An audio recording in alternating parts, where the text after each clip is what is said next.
Green Bank is a special site. It's unique. It's the only place in the world like this.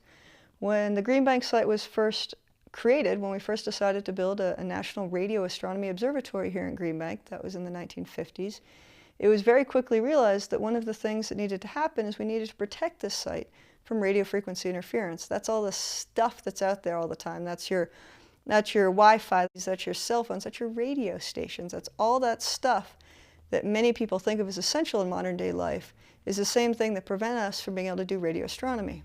An example you can use when you think about something like radio frequency interference is a pretty simple one that a lot of the scientists here like to use, which is if you were to take your cell phone and go to Mars, leave your phone turned so that it's essentially off. You're not talking on it. It's just giving that little, hey, I'm here signal. Hey, anybody out there?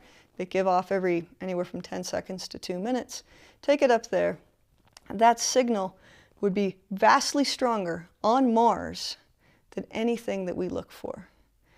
Astronomical signals are incredibly weak. We talk about things in terms of the Jansky, which is 10 to the minus 26 watts per meter squared per hertz, but 10 to the minus 26. The GBT looks at things that are micro Janskys.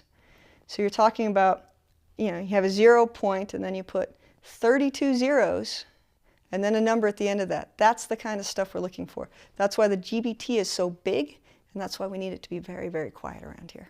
The result of that is they picked one area, this very special area here in Pocahontas County, West Virginia, and they built two things around it. The state of West Virginia built what's called the West Virginia Radio Astronomy Zone, and that's a zone that protects any radio telescope within the state of West Virginia from radio frequency interference in a 10-mile radius around it.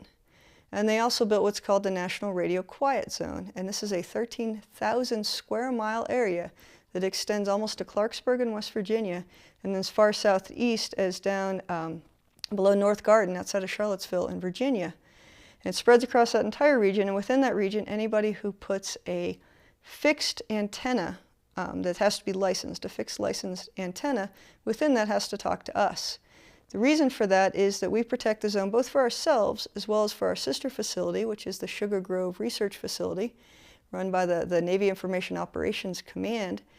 And we protect this whole 13,000 square mile region for both of those to make sure that we have radio quiet skies. Now within those areas, it doesn't mean you can't have a cell phone tower, or radio station, or anything else. It just means that when those are put up, you have to work with us, and we'll help you build antenna that will protect us while still radiating out in other directions.